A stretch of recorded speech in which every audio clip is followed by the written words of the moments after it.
avant de le jeter à l'eau. Un procès hors norme, l'affaire Montero a connu un nouveau coup de théâtre aujourd'hui. L'accusée Bianca Timpoaoui a été expulsée de l'audience, muette jusqu'à présent. Elle a interrompu la plaidoirie de l'avocat des parties civiles. Le récit de la journée avec Lindsay Wamo. Le seul livre calédonien, Okai et Chaudard, d'Evelyne André Kudici, vient de remporter le prix de littérature de la 21e édition de Livre Mon Ami. Une occasion pour nous de savoir si le livre a encore la cote. Réponse dans ce journal. Il s'occupe du nourrissage des animaux, du brossage des tortues ou encore d'animation à destination du public. Nous nous intéressons ce soir aux bénévoles de l'aquarium. C'est la suite de notre feuilleton consacré aux 10 ans de l'aquarium des Lagans de Nouvelle-Calédonie. Mais avant de développer ces titres, un mort dans un accident entre un scooter et un bus. Aujourd'hui, à 11h45, un bus de transport scolaire circulait dans le sens Nouville-Nouméa. Au feu rouge du musée maritime, le chauffeur du bus qui circulait à vide tourne à gauche, une manœuvre interdite. En face, le jeune homme de 17 ans sur son scooter n'a rien pu faire pour éviter la collision. Il est mort sur le coup. Gaël Yano est le nouveau président du conseil d'administration de l'OPT. À ce titre, il découvrait ce matin la nouvelle agence de l'OPT de Koné, une agence pilote pour le pays. Vous verrez pourquoi dans ce reportage signé Vanessa Kédé. Le village de Koné vu comme ça, c'est surprenant. C'est rendu possible par l'Office des postes et télécommunications qui vient de construire le plus grand bâtiment du centre-ville.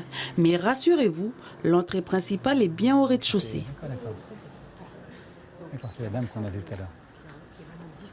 Bonjour. Là aussi, le grand changement est tout de suite visible. À gauche, un espace pour déposer vos chèques.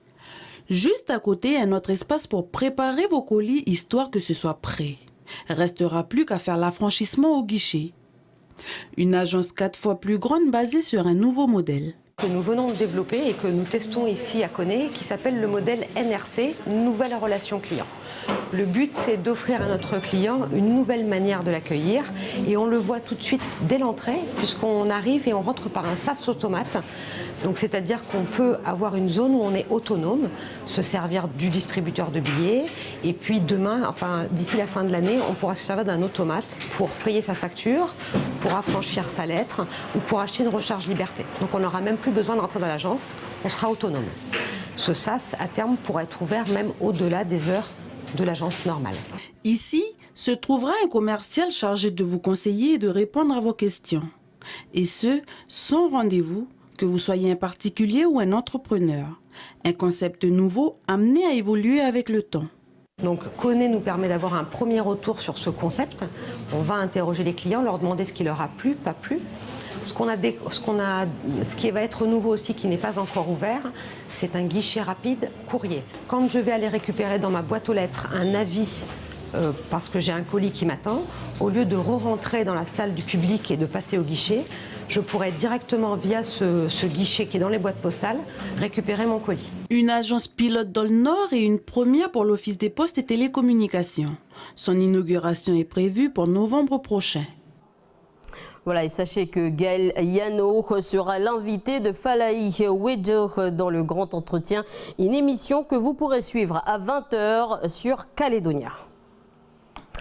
Okai et Chaudard, c'est le livre qui vient de remporter le prix de littérature de la 21e édition de Livre Mon Ami. C'était le seul livre calédonien de la sélection. Son auteur, Evelyne André Kudici. Océane Zobler a profité de l'occasion pour voir si le livre intéresse encore. Reportage au collège de Koné avec les élèves de 6e et de CM2.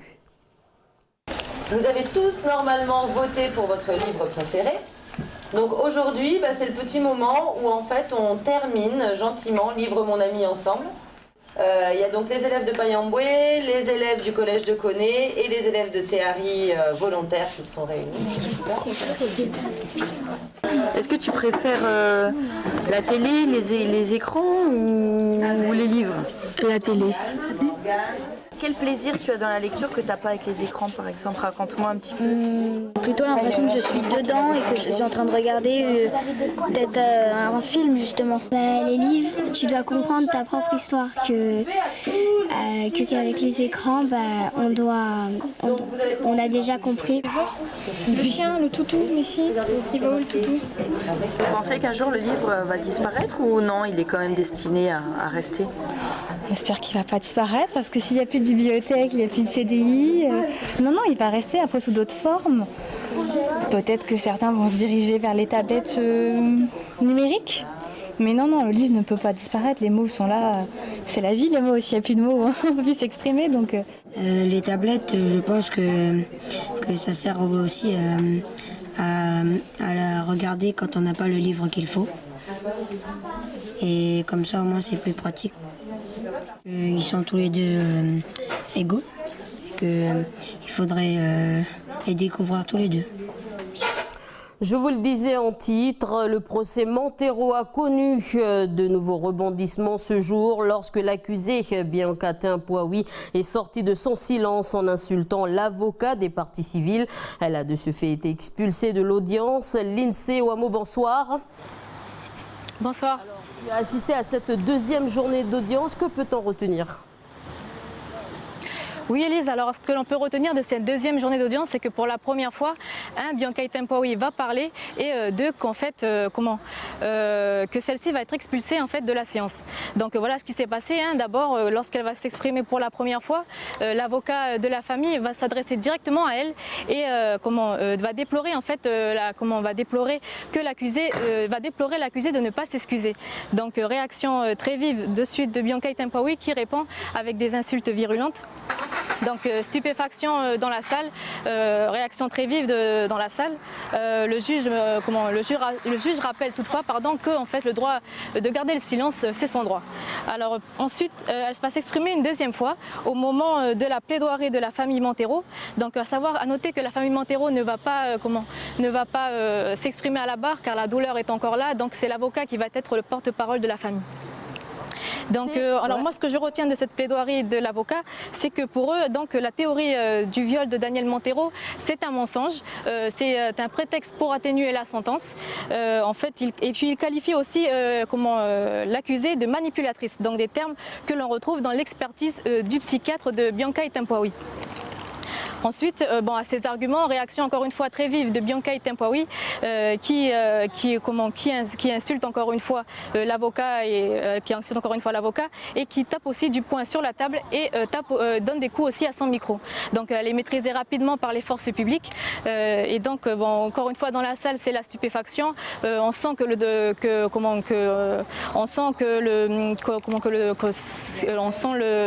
la tension qui monte d'un cran et donc le juge n'a pas d'autre choix que d'expulser l'accusé de la salle.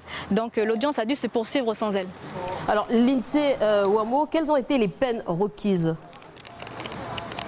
Alors les peines requises, les peines requises par l'avocate générale sont les suivantes. Donc pour Salvador Tavoavianon, 8 mois de prison avec sursis. Pour Ismaël Tavoavianon, 30 mois de prison ferme. Et pour Bianca Tempoawi, 30 ans de prison. Lindsay, merci pour toutes ces précisions. 2 jours d'inquiétude pour les parents et pour les 17 élèves du lycée du Grand Nouméa. Après avoir passé leur examen de licence DCG, le diplôme de comptabilité et gestion, ils se sont vus recalés pour absence. Les explications de Duke Menangou. Cette année, c'est une quinzaine d'étudiants en diplôme de comptabilité et gestion du lycée du Grand Nouméa qui ont passé en même temps que leurs homologues de la métropole les examens de cette licence. Certains d'entre eux, confiants de leurs résultats, ont même rejoint la France pour préparer leur entrée en master, mais à la tombée de ces résultats, mauvaise surprise. Lundi soir, j'avais eu mon fils qui est actuellement en métropole, qui m'a appelé pour me dire que normalement il avait son examen, mais qu'il était noté absent au résultat de l'examen, comme tous les autres camarades de sa classe. Oui, en fin de compte, le document, voilà. Donc éliminer une note inférieure à une épreuve, puisque cette épreuve, il était soi-disant absent. Cette épreuve, il s'est bien présenté, c'était courant du mois de juin.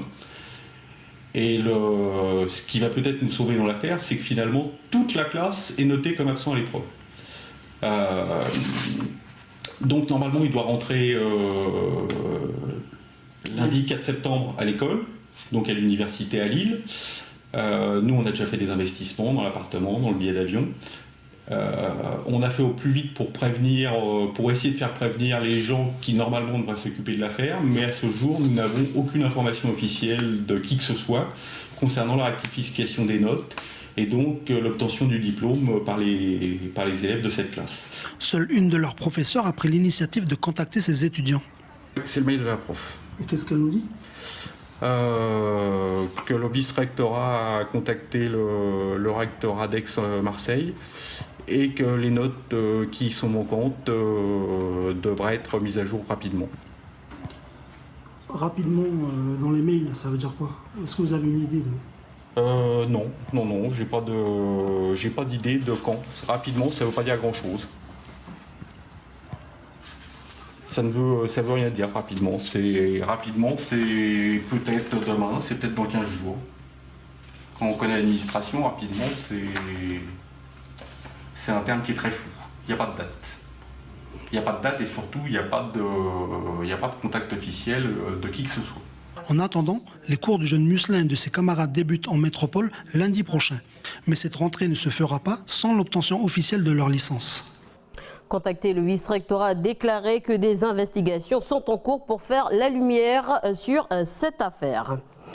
Que serait l'aquarium sans ces bénévoles reconnaissables à leur t-shirt vert? Ces personnes donnent de leur temps libre pour contribuer à la vie de l'aquarium, tout comme les hommes en bleu que l'on a pu voir dans le précédent sujet. Ils doivent faire preuve de polyvalence, nourrissage des animaux, brossage des tortues, animation à destination du public, visite guidée. Ils ne chôment pas.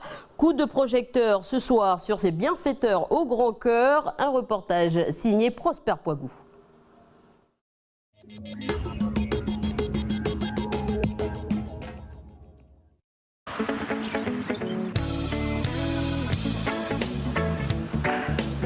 Alors là, je prépare la nourriture pour les bébés tortues.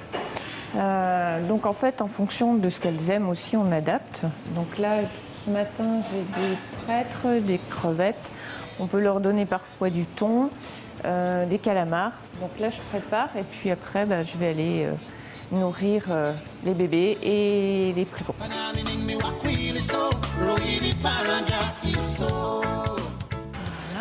et après, donc on les nourrit à la pince. Voilà. Donc on va voir si elles sont décidées, si elles sont affamées ce matin. Les responsables de l'aquarium nous envoient les propositions et nous après on donne nos disponibilités. Et en retour ils nous disent bon je t'inscris tel jour à telle heure. Enfin voilà, moi je suis disponible toute la semaine donc quand il y a de la place elles me mettent. Donc ça peut arriver que je vienne plusieurs fois dans la semaine. Je pense que l'aquarium ne pourrait pas vivre sans ses bénévoles. Donc il y a à peu près 150 bénévoles. Donc ça permet de multiplier les tâches et de dégager un petit peu du temps pour les techniciens qui font des choses qui sont un peu plus complexes. Le fait d'accumuler les visites à l'aquarium, chaque fois on engrange des connaissances. On accumule des connaissances, on fait des animations aussi, donc on a des choses à apprendre. Et puis après on se documente personnellement. On va délivrer une outil. Donc on vérifie qu'ils ont bien mangé leur petit poisson. Bon, celui-là, il n'y a pas mangé. Là, il a toujours son petit poisson.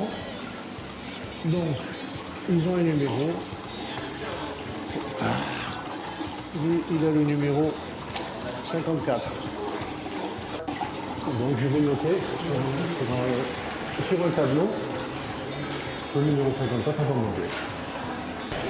Mesdames et messieurs, nous vous annonçons que l'animation sur le Raymanta va bientôt commencer. Bonjour à tous. Je vais animer une animation sur les Raymanta. Si vous voulez y assister, je vous propose de vous avancer.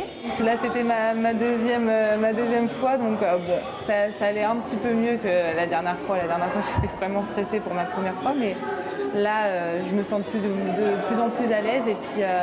Et en fait, j'ai vu qu'il y avait un bon échange avec le public à chaque fois. Donc, c'est vraiment agréable de faire ces animations. Moi, c'est la première fois que je viens ici. C'est une belle découverte. On découvre beaucoup d'espèces de poissons, les richesses de la mer de la Nouvelle-Calédonie. C'était très intéressant. Combien de temps vivent les Raimentas et puis leur taille et tout. Voilà, ce qu'ils pouvaient manger, tout ce qui les mettait en danger et tout.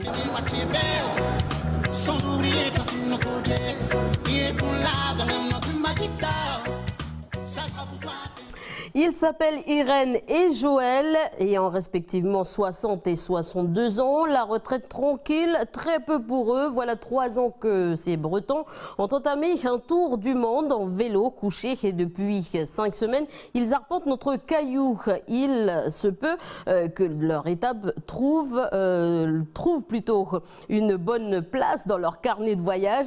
Un petit moment sans commentaire qu'on avait envie de partager avec vous. Qu'est-ce qu'il faut pas faire? Mais c'est pour la célébrité, là. Oui, voilà. Ça va mieux, là? C'est mieux. Ah, ça va mieux que ça s'arrête. Et puis savoir qu'il y a une descente, il y a toujours une récompense après la montée. Mais quand même, la Calédonie, c'est pas plat. On savait qu'il y avait ce col-là à monter, mais vu le dénivelé, on se dit ce sera pas pire que le col des Roussettes. Mais si. Il est pire que le col des Roussettes. Le col Crève-Cœur, c'est pas pour rien qu'il s'appelle Crève-Cœur. Par contre, il manque quelque chose ici. Il n'y a pas de panneau Crève-Cœur. Il n'y a pas de panneau pour le col. Vous êtes arrivés, on peut même pas prendre la photo du col. On l'a fait.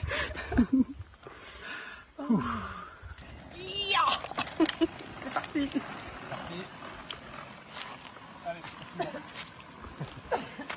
Bon, alors on dit tata. Voilà un col qui porte bien son nom. Des images de Natacha Ogui. Le couple continue sa route vers Nouméa où ils projettent d'assister aux Francopholies. On leur souhaite bonne route et bon courage. C'est la fin de ce journal. Merci de nous avoir suivis. À suivre donc la météo et notre émission. Bienvenue dans la bande.